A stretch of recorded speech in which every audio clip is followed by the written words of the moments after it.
Здравствуйте! Сегодня мы расскажем вам о редких и священных деревьях, из которых получают ладан и мирру.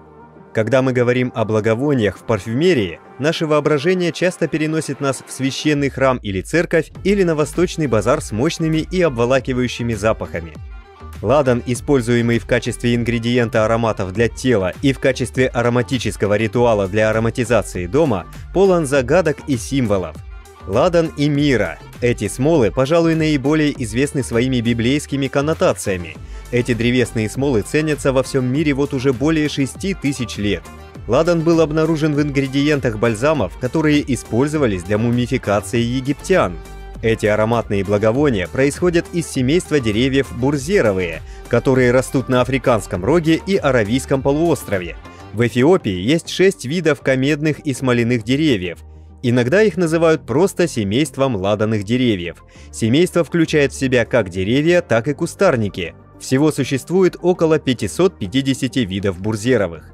Один из этих видов называется Boswellia papyrifera. Это его научное название. Его смола очень востребована на международном рынке. Все они характеризуются неаллергенной смолой, которую они производят практически во всех растительных тканях и выделяются отличительной гладкой, но шелушащейся ароматической корой. Сегодня, несмотря на все попытки защитить эти деревья, они вскоре могут исчезнуть. Вдоль южной оконечности Аравийского полуострова произрастают самые ценные сорта ладана во всем мире. На протяжении тысячелетий юг Омана был одной из колыбелей благовоний. В нескольких километрах от берегов Аравийского моря и границы с Йеменом повсюду растут священные деревья. Растущий на высокогорном плато, ладан получают из низкорослого искривленного светлого куста, у которого отсутствует центральный ствол.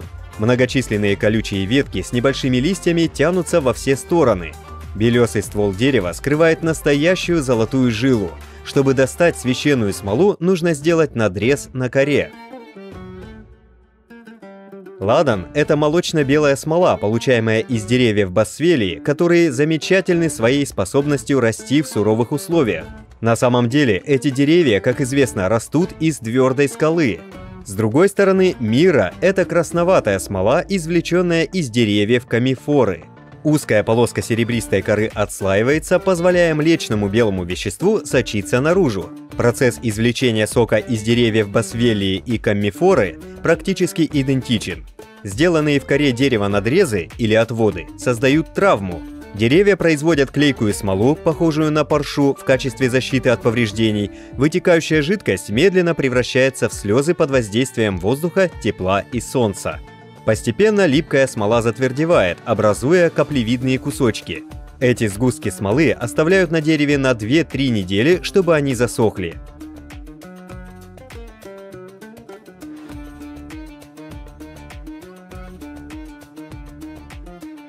В начале сбора сборщик нажимает здесь. Это место называется мишенью. Ствол уже поврежден. Через 15 дней эксудаты будут готовы отделиться. Это называется конфрит. Через 15 дней при помощи того же процесса снова отсоединяют эксудаты. Это называется сальсьен. В это же время также собираются некоторые смолы комеди из него. Еще через 15 дней при помощи процесса, который называется рабейен, собирается еще немного вещества. Одни и те же процессы непрерывно повторяются каждые 15 дней. Через определенные важные промежутки времени делаются дополнительные надрезы, чтобы продолжить образование эксудата смолы. Эту операцию повторяют 3 раза в год. Затем дерево отдыхает следующие 3 года. Это мастерство, известное на протяжении тысячелетий, передается из поколения в поколение. Лучшие деревья могут дать от 3 до 10 килограммов благовонной смолы в зависимости от урожая.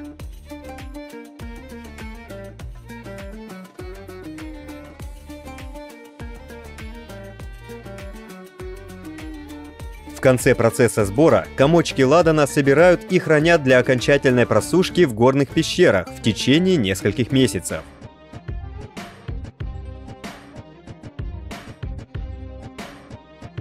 Сок ладана собирают до середины сентября.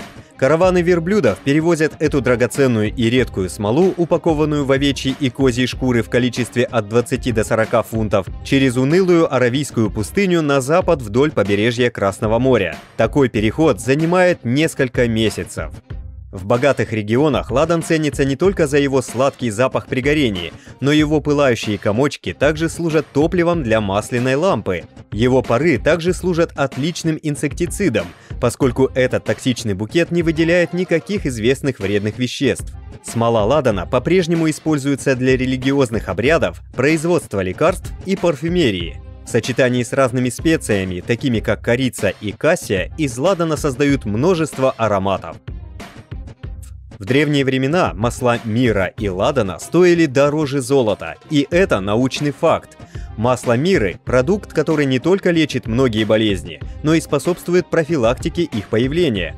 Сегодня цена ладана, сделанного по афонской технологии, начинается с 5000 рублей за килограмм.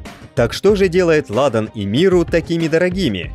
Эти благовонные деревья легко узнать по отслаивающейся ароматной коре и ароматному соку. Однако настоящий ладан происходит из лишь небольшой части этих видов растений. Гранулы смолы, собранные из деревьев, должны быть разделены на разные сорта. Ладан первого сорта А. Он прозрачный, белый, без примесей. Более мелкие кусочки этих же высококачественных гранул просеиваются через сито и классифицируются как ладан первого сорта Б. Сорта постепенно ухудшаются в зависимости от размера и количества примесей, таких как кора, попавшая в смолу.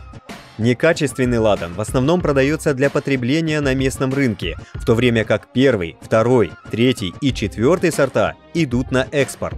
Первый сорт А стоит дороже всего. Его поставляют в соответствии с установленным стандартом качества, поэтому и стоит он так дорого. Необработанную смолу закупают по цене 15 800 эфиопских быр. Это означает, что при оптовой продаже этот мешок эфиопского ладана первого сорта А стоит около $430. Ладан и мирра сжигались как благовония в течение тысяч лет, и оба они глубоко укоренились в религиозных церемониальных сжиганиях. Ладан упоминается более 20 раз в Библии и в Коране, и это был один из даров с золотом и смирной, предложенных волхвами младенцу Иисусу. По оценкам, только римско-католическая церковь до сих пор использует около 50 тонн ладана в год.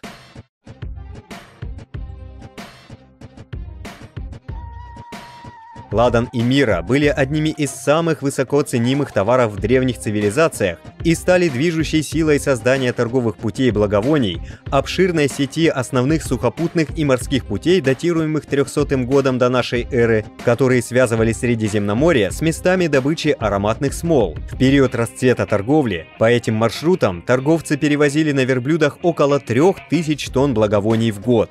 Сегодня, наряду с лекарственным и косметическим использованием, ладан приобрел популярность как эфирное масло, которое в чистом виде может продаваться по цене до $6000 за литр. Одно только эфирное масло ладана принесло более $190 миллионов прибыли в 2018 году, и ожидается, что к 2028 году этот показатель превысит $406 миллионов. Заработать на добыче ладана в процессе извлечения его из коры дерева можно только 2 или 3 раза в год.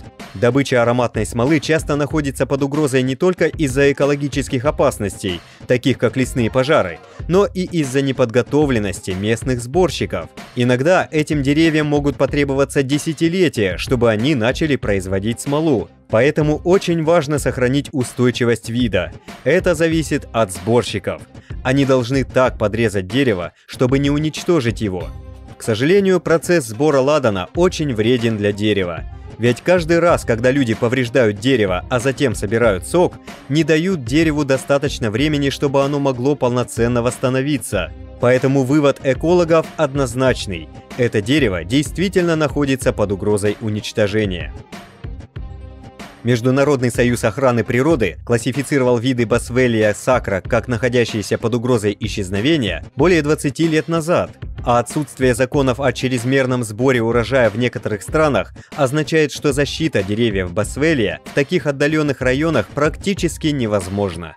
Эксперты, которые обследовали стареющие деревья Boswellia papyrifera в Северной Африке, предположили, что большинство из них ни разу не давали молодых деревьев в течение полувека. Ученые считают, что если будут использованы неподходящие методы получения смолы, то деревья могут быть уничтожены через 5-10 лет. Эти деревья незаменимы. Людям до сих пор не удалось воспроизвести их путем посадки саженцев дерева, поэтому это дерево требует осторожного и бережного отношения к себе.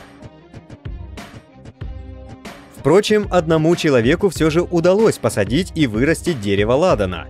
Ибрагим ад-Дахил из Саудовской Аравии показал участок, где растет это дерево. Дерево уже подросло и может давать смолу. Хотя некоторые сомневаются, что это настоящий арабский ладан, ведь видов деревьев ладана много, и не все из них могут быть настоящими. Некоторые считают этот куст морингой масличной, принадлежащей к другому семейству. Люди извлекали выгоду из производства ладана на протяжении многих веков в некоторых регионах, и вот теперь в некоторых районах это дерево вымерло.